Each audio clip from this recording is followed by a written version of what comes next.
All right, everybody, in this unit we're going to talk about how to find the volume of a solid with a known cross-section. So this isn't necessarily a plane region that's revolved about an axis. In fact, this is quite stationary actually. Before I get into the lesson and looking at the notes, let's just talk about a couple of basic things. We are going to assume that the bottom of the shape is going to be the base. Okay? So when I talk about the base of the region, we're talking about the bottom part.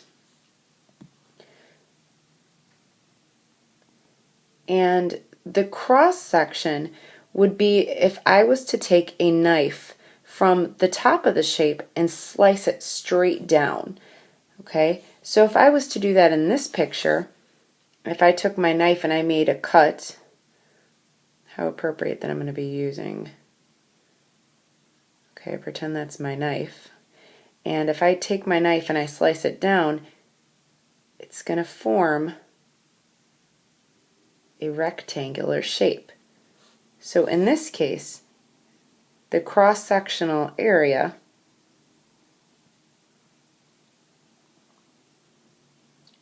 or the cross-sectional shape, I should say, would be a rectangle. And to find the area of the rectangle, you would just do its base times its height. Okay, and by that I mean this would be the base of the rectangle standing up. This would be the height of the rectangle standing up. Okay, now let's move on and take a look at some different shapes. So in this example, a hemisphere. A hemisphere is half of a sphere, and if I talk about what is the base shape for this one, we want to look at the part that's touching the ground, and that would be circular in shape. Okay, that's a circle on the ground, and if you're not sure, go to the kitchen, take an orange, cut it in half, and set it flat on the ground, and you believe me, it's a circle. Okay, so again, the base shape for that guy is going to be a circle.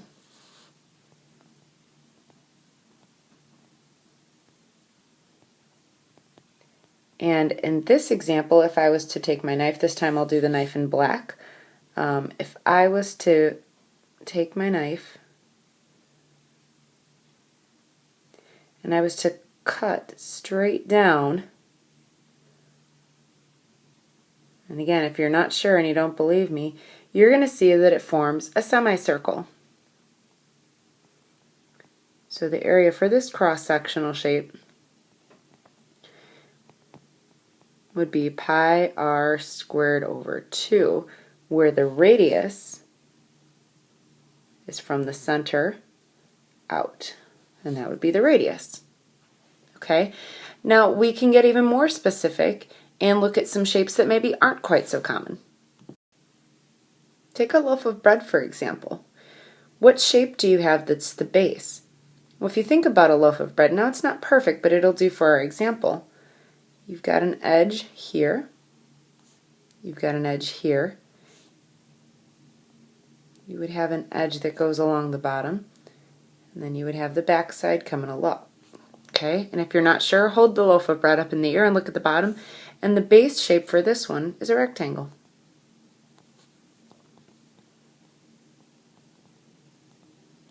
Now, unfortunately, the cross-sectional area, I'm a little sad I don't get to draw a slice because the bread is already sliced. But your cross-sectional area for this one is actually a slice of bread. It looks like a slice of bread. So it would look something like this. And I don't know the area for that, but if we did, okay, you would have some formula for that area. Okay?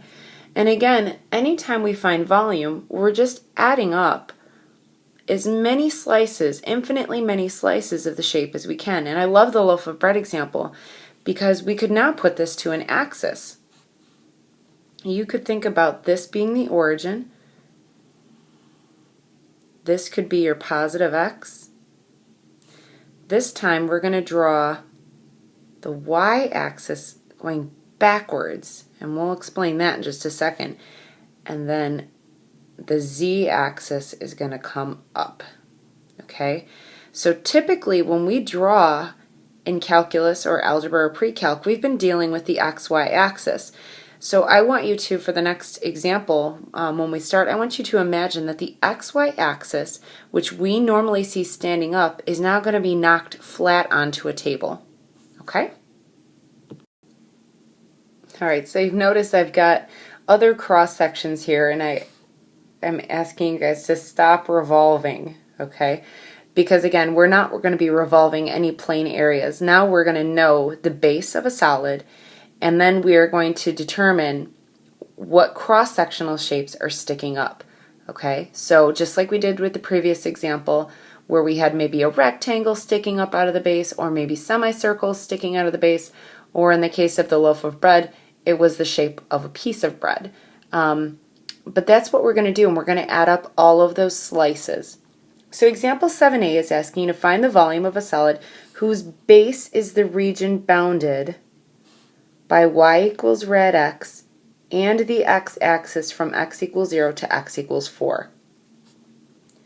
Then we're told the cross sections are semicircles that are perpendicular to the x-axis. So I'm going to show you the process that I use to draw these things. And I've had students say they get it when I draw it, but then they're fine doing all these problems without actually drawing them. But I always draw them because I like to just get a visual for what's going on. Okay, so the first thing that I'm going to do is draw an XY axis. So this is my X, this is my Y. Okay, and y equals radical x starts at the origin. It's the top half of a sideways parabola. And we're asked to find the volume of a solid whose base is bounded by that graph, y equals rad x, the x-axis from x equals 0 to x equals 4. Well, here's x equals 4 right about here. So we'd be talking about this little shaded region. I love how I say that and I haven't shaded it yet. You guys are probably like, whatevs? I know no one says whatevs anymore. Don't make fun of me. Okay, so this little guy right in here.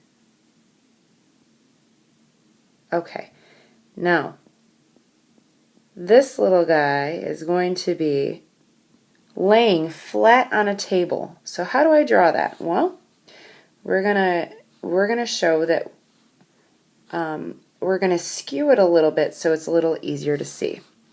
So I'm going to draw this nice and big here. That is now my z-axis. And my x-axis still going to the right. However, my positive y-axis I'm actually going to draw diagonally into the paper. And anyone who's taken any engineering classes knows that into you draw with a dash. So that's my positive y-axis, and then my negative y-axis is actually coming out towards you. Okay, so I'm going to highlight a region over here on my two-dimensional graph. If I'm at this point right here, that would correspond to this point right about here. Okay.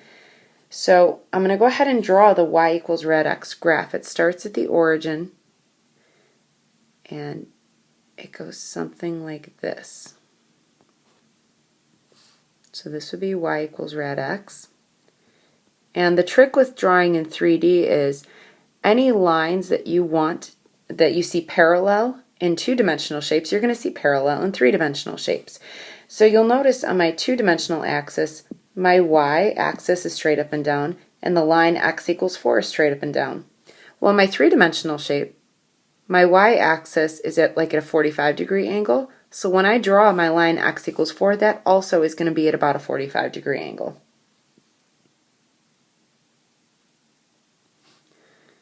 Okay, so this is x equals 4.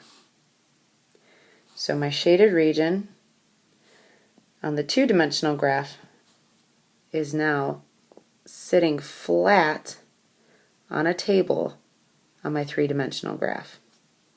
Okay? The idea here is now we're going to stand up semicircles that are perpendicular to the x-axis out of this graph. And this is where we all get amazed. Okay? I'm going to start at a location about halfway in between 0 and 4, just so you get the idea. If it's a semicircle standing up, that means that the diameter for the circle is sitting right on the shaded region. And a semicircle would be sticking out of the paper. I could draw another representation of it over here. It's sticking out of the paper. And then even a little guy over here, sticking out of the paper. Okay, so that by the time this gets filled in, you would have millions and billions and infinitely many semicircles sticking out.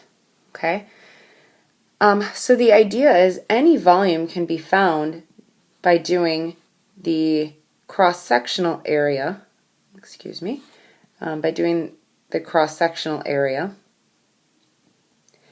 And since our cross-sections will be stacked up kind of like from left to right, we're going to do this in terms of x.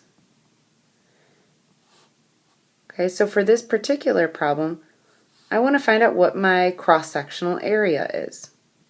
Well, it's a semicircle, and I know that the area of a semicircle is pi r squared over 2.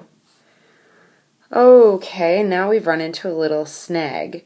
What is the radius of my circle? And I'm going to draw it. Let's see what color is going to stand out really well against that. Let's choose green, bright green. Okay, so if I go back to that middle semicircle and I start right about at the center of it and I draw the radius, it would be right there.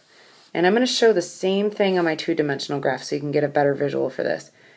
That's the diameter for the semicircle, which means that this is the radius. Okay? Well, what is that radius? Well, the diameter is the y value of radical x. The diameter of that semicircle is the y value, which is radical x. That must mean that my radius for the semicircle is going to be half of the y value, or rad x over 2. Okay, so I can now go ahead and put that into my formula. I've got pi over 2, that's the constant, and my radius is rad x over 2. You can always simplify your area before you put it into the integral. And this is going to be pi over 2. Rad x, when you square it, becomes x. This 2 on the denominator, when you square it, becomes 4. So my cross-sectional area for any of those semicircles, I don't know why I put the x first, pardon me. For any of those semicircles on my paper is going to be pi over 8 times x. So the question is, what are the bounds? Well, where do these semicircles start? They start all the way at x equals 0, and they go all the way until x equals 4. All I would have to do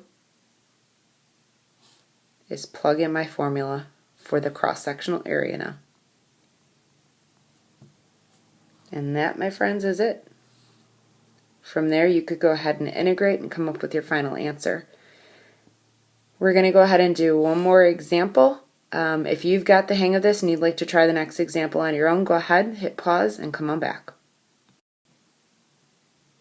For this example, we're asked to find the volume of a solid whose base is the region bounded by x squared plus y squared equals 4. So just like before, I'm going to draw my two-dimensional shape first, and then we'll transfer it over to a three-dimensional shape. That's my x-axis, that's my y-axis. X squared plus y equals 4 is the standard equation for a circle with a radius of 2. Now, this is always where everyone giggles because no one's circle looks good when we draw it out by radii. Close enough. The region that's bounded by that shape and the x-axis from x equals -2 to x equals 2, whose cross-sections are squares with bases. for this particular one, I think I left off the phrase, well, there's no way to really say it other than me telling you. We're talking about the region in just the first two quadrants. So I should have written that first and second quadrants only.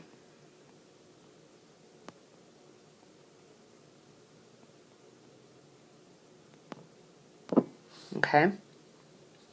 So let's go ahead and shade which region we're talking about. And it says from x equals -2 to x equals +2, which works out great because we are bounded by that circle anyways. So here's our shaded region in here.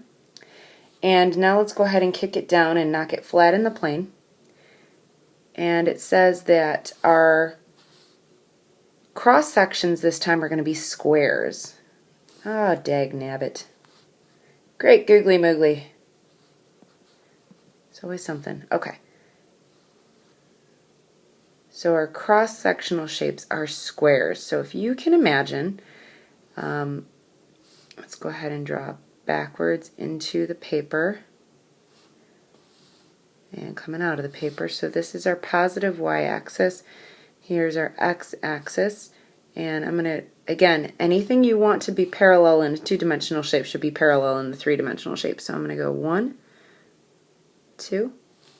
I'm going to go 1, 2, 1, 2, and 1, 2. Okay, so here's our circle, and the best part is it's always going to look goofy in the three-dimensional plane. And I'll go ahead and shade the region again so that you can see how everything corresponds. So that's laying flat on your table. Okay, and we're going to stick squares into this plane. So we're going to go ahead and I'm going to show you one in the middle first. So if I start there and I stick a square up on this thing, it's maybe not quite tall enough, but you get the idea. Then I would do one over here. I would do a little baby guy right about there. Okay, so you would have infinitely many of these guys, and that's the idea. Okay, again, you don't necessarily have to be able to draw this, but you do have to visualize that since the square is perpendicular to the x-axis, this would be a bottom region of it right here. So what I just drew, well, I didn't even draw it on this shape. Here we go. So we'll draw it right there. Okay, so that guy that I just drew, whose base, okay, so we've got two bases, and I think that's the tough part. We've got the base of the solid region in red, but then we've got the base of the square that's going to be sticking out of that region. So the base of the square, this blue guy right here, is showing right here. Okay? And the idea is if you can determine that the area for any square is going to be side squared. Okay? Well, what's the length of the side? If you take a look back at our two-dimensional shape, what's the length of this? Well, it's the y value for the top half of the circle. Okay, and if I go back to black here, so this is going to be y equals the square root of 4 minus x squared. Okay, the bottom half of the circle would be y equals negative, rad, 4 minus x squared, right? We're just solving for y from this equation. So we get the top half of the circle and the bottom half of the circle. So the base of the square, that blue line in the two-dimensional picture, that is a y value, and that y value is going to be the square root of 4 minus x squared. Okay, so it's going to be 4 minus, the square root of 4 minus x squared squared. Okay, and because we're stacking all of these things up from left to right,